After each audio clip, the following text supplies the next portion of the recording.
OK. Ouais, on va y avoir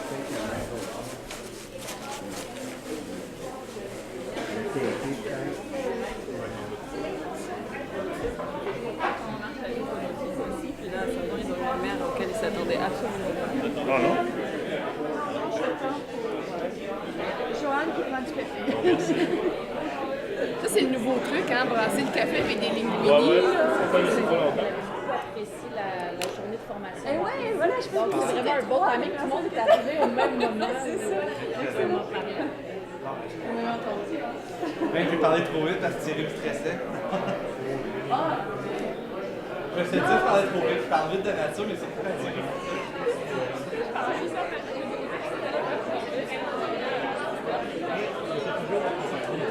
Ça, c'est permis 8 heures par jour, mais ça, il y a des restrictions.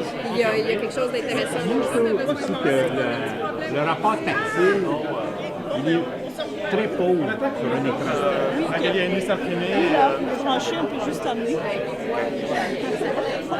Bonjour! Je regarde la programmation ici. Allô, ça va? Oui, qu'est-ce que tu voudrais dire? Bonjour! Oui. C'est ça, Liliane. OK, alors des éditeurs. Bibliothécaires? Oh. Ouais. OK, si vous appartenez au milieu de l'éducation? Puis, justement, un peu dans l'esprit d'accueillir les propositions des participants, je vais lire le dernier chapitre, le dernier paragraphe du dernier livre de Alberto Manguel. Oui, c'est ça, son dernier livre que vient de me mettre entre les mains Luc, ici. Et puis, oui, c'est à lire. Alors, Alberto Manguel dit « Les lecteurs de mots imprimés s'entendent répéter sans cesse que leurs outils sont démodés, leurs méthodes dépassées, qu'ils doivent apprendre les nouvelles technologies ou se retrouver à la traîne du troupeau galopant. Peut-être. Mais si nous sommes des animaux grégaires, tenus de nous conformer aux dictats de la société, nous sommes néanmoins des individus qui nous informons du monde en le réimaginant, en le mettant en mots, en rejouant à travers ces mots notre expérience. En définitive, il peut être plus intéressant, plus éclairant de se concentrer sur ce qui, dans notre activité, ne change pas, sur ce qui définit radicalement la lecture, sur le vocabulaire dont nous nous servons pour tenter de comprendre, en individus conscients de nous-mêmes, cette faculté unique née de la nécessité de survivre grâce à l'imagination et à l'espoir. Voilà, bonne journée. C'est un espace neutre de rencontre. C'est un espace où on va accueillir des idées.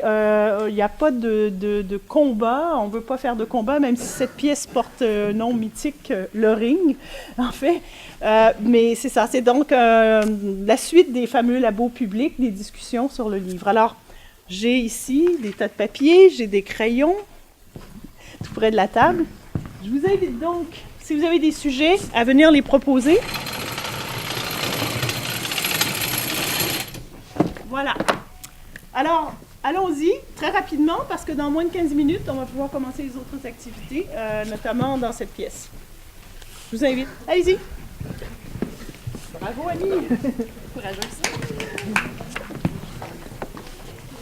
Ah. Inventer des livres nouveaux. Passe public pour lire en ville, micro-bibliothèque.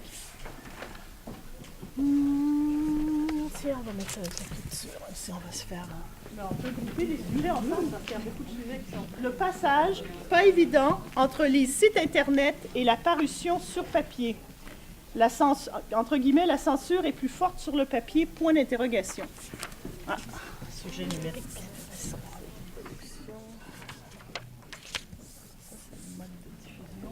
C'est bon, j'écris pas très bien, mais... Exclusion sociale. Exclusion sociale et nouvelles technologies. Et lecture. Ça, tout ce qui est social. Ici.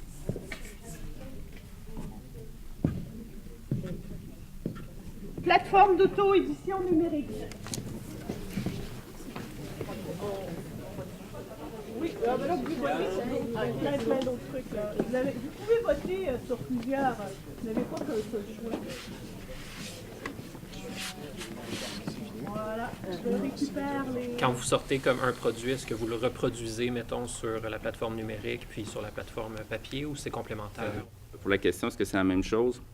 On a essayé de donner de la valeur à chacun l'imprimé et le numérique, notamment au niveau du visuel, parce qu'en numérique, c'est l'utilisateur qui détermine la typographie, la grosseur, etc. Donc, ça donne quand même une opportunité de création qui est propre à l'imprimé et on peut jouer avec ça pour donner de la valeur à cet objet-là, même si c'est la même œuvre, etc. Donc, pour ce projet-là, on l'a fait de cette façon. Pour les autres, ça va être autre chose. La numérisation, c'est une étape vers autre chose pour repenser la diffusion de textes qui ont déjà été faits. Mais bien sûr, une des étapes fondamentales, c'est pas seulement de les mettre en PDF, on comprend tous la contrainte, mais le PDF, c'est comme une espèce de format intermédiaire pour faire l'ossérisation, extraire, retrouver le fichier texte et retrouver la mutabilité du texte. Il y a de plus en plus dans les grandes maisons des services complets de 1, 2, 3, 4 personnes qui travaillent aux droits étrangers. Pourquoi? Parce que justement, ils vendent la spécificité, la créativité, mais pas parce que c'est québécois, parce que c'est bon. Point. Il n'y a pas ce côté-là de labellisation qui est important. Donc c'est pour ça qu'il faut je comprends pour les raisons politiques et de l'image et tout ça, mais n'oubliez pas qu'au Québec, il y a la loi 51. Là, on le voit en ce moment, il y a une commission sur la réglementation du prix unique. On est dans un marché protectionniste. Alors, je crois que vous avez raison que l'avenir du livre au Québec est international. Je suis absolument d'accord avec ça. Mais l'idée du label n'est pas de restreindre cette vente à l'international et uniquement de permettre aux consommateurs québécois d'être informés sur ce qu'ils achètent, tout simplement. Il y a une deuxième phase au projet qui est prévue justement pour essayer d'inclure nos auteurs qui font partie de l'association qui sont à l'extérieur du Québec. On pensait en fait les contacter en tournée leur avis.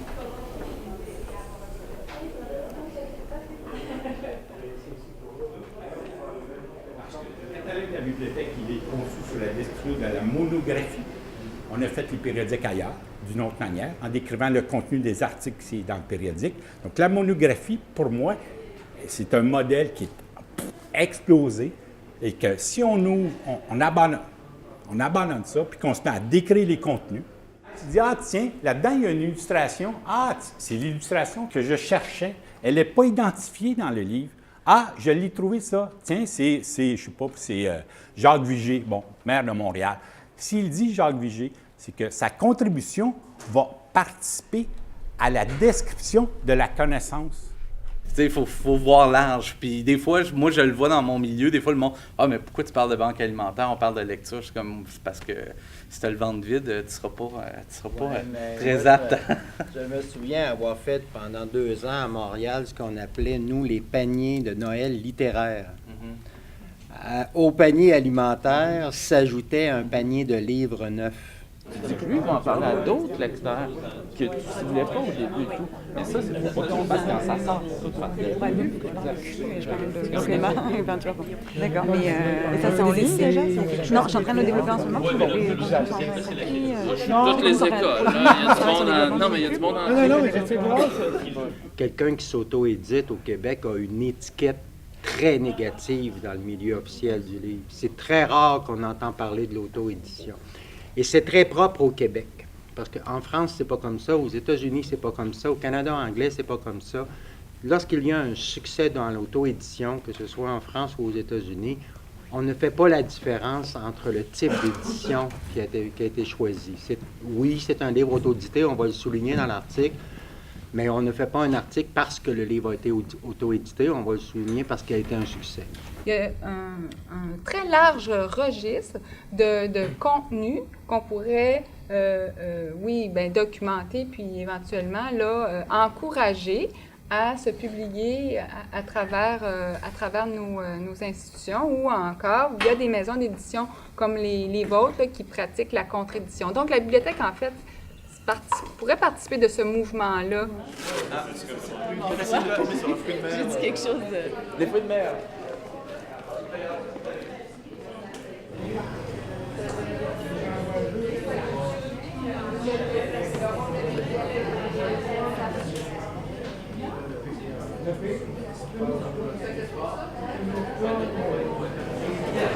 Le numérique permet, comme jamais auparavant, de fédérer des communautés.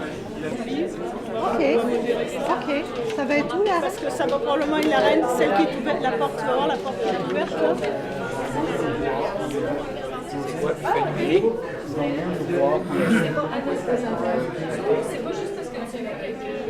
Ça a été affiché il n'y a pas si longtemps que ça. Tiens, voilà un iPad. Et il lui donne ça et débrouille-toi, parce que ça ne vient pas avec l'accompagnement. Donc, c'est qui doit faire cet accompagnement? Bien, c'est là où il se tourne vers, par exemple, Joanne, ou vers d'autres collègues à la bibliothèque, qui souvent, ils se retrouvent avec des appareils. On dit, bon, c'est quoi ça? Parce que parfois, c'est des appareils auxquels on n'avait même pas entendu parler. C'est comme, ça sort de quand? Et qu'est-ce qu'on fait avec ça? Donc là, il a fallu se mettre dedans et on s'est dit, bon, on va faire autre chose, on va faire le buffet numérique. Donc là, ici, vous avez un petit aperçu de ce que ça implique. On entre dans une ère où ça va, quant à moi, ça va faire partie de la mission des bibliothèques d'accompagner les gens là-dedans. Et puis, c'est sûr qu'il y a plein d'appareils. Il faut définir comment. C'est ça. Bien, c'est ça. Puis ça, c'est à la bibliothèque de mettre ses politiques de service. Puis... Non, c'est ça, c'est sûr. Il y a comme deux écoles de pensée, là. On voudrait que ça... dans le sens de l'institution, voudrait que ça s'inscrive ou essaie de nous convaincre que ça s'inscrit dans le processus de référence. Je suis pas certaine de ça, là. Oui, jusqu'à un certain point. L'auto-édition coupe ce système-là, donc c'est comprendre comment ça marche. Parce que finalement, ça... les enjeux, puis qu'est-ce qui se passe sans ces métiers-là aussi? Parce qu'il n'y a plus aucun métier ni de prescripteur, ni de réviseur sur ce texte-là. Mais en fait, il y a toutes sortes de connaissances, des informations, des textes, des histoires locales, des choses qui ont des importances dans les communautés où il n'y a sûrement pas un éditeur commercial qui s'intéresse dans ça parce que c'est trop petit comme marché, mais qui a une valeur très importante en termes d'information pour une communauté ou un groupe de personnes. On peut se poser la question jusqu'où ça va aller, mais peut-être un point de départ pour remettre la discussion sur les rails de pas comment c'est fait techniquement, ni comment c'est ultimement comme type d'histoire, mais la dynamique de contribution, ça pourrait être de voir les choses de différents points de vue, puis permettre que ces différents points de vue-là puissent être reliés, justement, ce que permet le web en principe. Où j'habite pour l'instant, à Sudbury, il y a du monde qui ont fait un livre collectif de photographie ensemble. Une centaine de photographes par Internet, ça s'est passé sur Facebook pendant 1 an. On créait un genre de groupe, puis tout le monde envoyait des photos, puis tout ça. Puis à la fin, on publiait un livre que moi, je trouve, il est bien fait, tout ça, mais est-ce que c'est un livre qui est nécessairement pertinent? Parce qu'on se posait beaucoup la question, tu sais, ça va être quoi le produit final? Tu sais, ça va être bon? Ça va être pas bon? À la limite, on s'en fout. C'est que là, il y avait tellement de monde impliqué là-dedans qui ont tout buzzé, tu sais, puis ça a fait un grand flafla dans la ville, puis ça a marché, c'est un événement réussi, tu sais, qui a lié du monde ensemble. Mais le numérique a cette tendance-là à faire en sorte que les gens veulent se lier en communauté. Le livre, en fait, la lecture ne meurt pas, la lecture est encore plus vivante que jamais. Il faut juste être capable de réinventer la façon dont on lit, puis ce qu'on veut lire ou ce qu'on aimerait lire. Alors, prochain bootcamp, ce serait peut-être sur les lecteurs, la lecture, qui sont les lecteurs, quels sont leurs usages. C'est ce qui nous manque en fait comme information.